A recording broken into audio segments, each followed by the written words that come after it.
Hello. Hi, beautiful souls.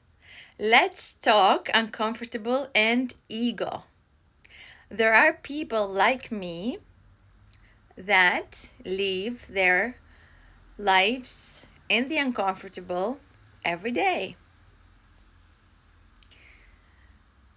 The uncomfortable propels our growth forward. In my case, of course, nowadays, it's not coming purely from me. It's mostly coming from my twin soul.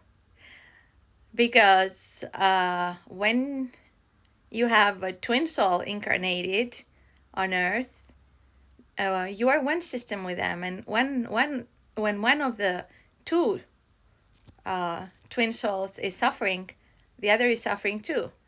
And he's going now through his shadow work.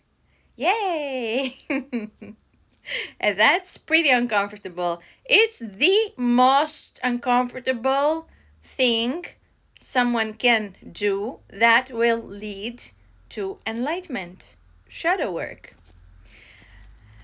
So, I don't seem uncomfortable, but I am. I'm not hiding it, but anyhow, I am.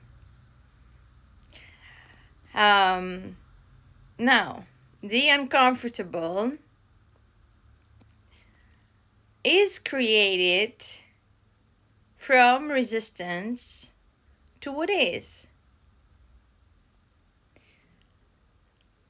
Resistance to what is coming from ego. Ego is God. Ego wanted to become God, a God in his own power. I'm going to call it a God in its own power. Everything is God. Everything is love. Ego deviated from love. Ego deviated from God. It wanted to overpower it. It wanted to have control. It wanted to have power. But ego is still God.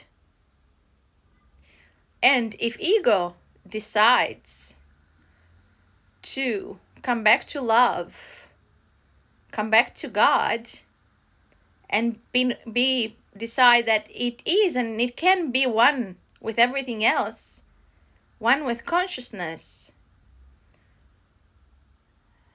and stop the controlling, the power, the release control, release power, then ego too will see the light. Because ego is a balancing force. Ego is a necessary force, protecting force. Ego is the force that is protecting us in everything that we do. You're running down the street, you're paying attention not to be hit by a car.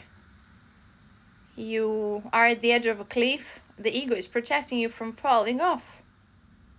So, ego is not a bad thing.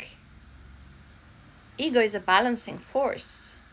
But as with everything in life, when we give the power to something, and ego took that power from God, when we give our power to something, we overdo it, then it's off balance. And when it's off balance, it will do things that are not love anymore and are not matching with love. And are counteracting love. So,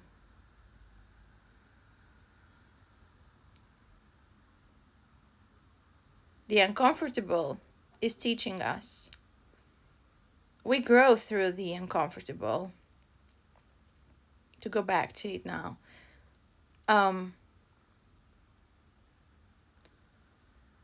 Without the uncomfortable, we wouldn't know what comfortable is, right? Wouldn't know what comfort is, right?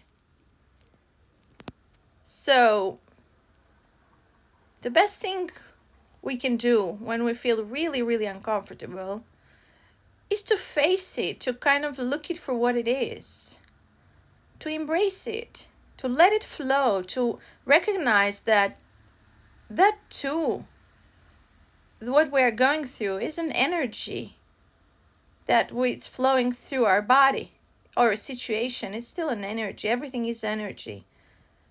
And as such, it's not something that is permanent.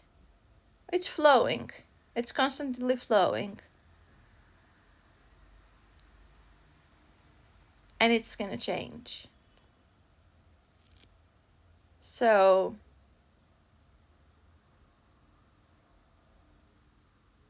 sometimes it's very difficult because the uncomfortable can be physical pain in the body. It can be emotional. It can be psychological.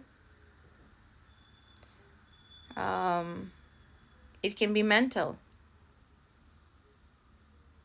And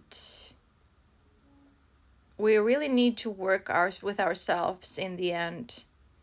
In the end, it goes back to knowing ourselves.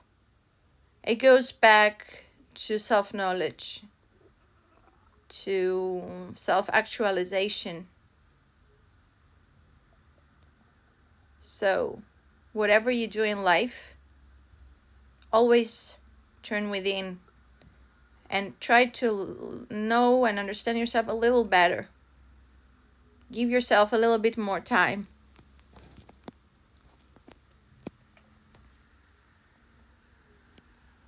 The Reiki principles. Been there for years. I'm not following them. I'm joking. I don't read them every day or whatever. They're just there. I just wanted to put them there. Just there. Nothing special about it, honestly. But they're nice. I mean, just for the day, I will not worry. Just for the day, I will not be angry. Just for the day, I will do my work honestly. Just for the day, I will give thanks for my many blessings. Just for the day, I will be kind to every living thing. Very beautiful, right? I love them. Okay, so that was my message for today. I don't have a message every day, but just saying. Flow with the uncomfortable. Move through it. Face it without resisting it. It's easier said than done. In principle, it's always easier. In life, it needs practice. Know thyself, though. That's the most important thing of all. Have a good one, everyone. Take care there. Bye-bye.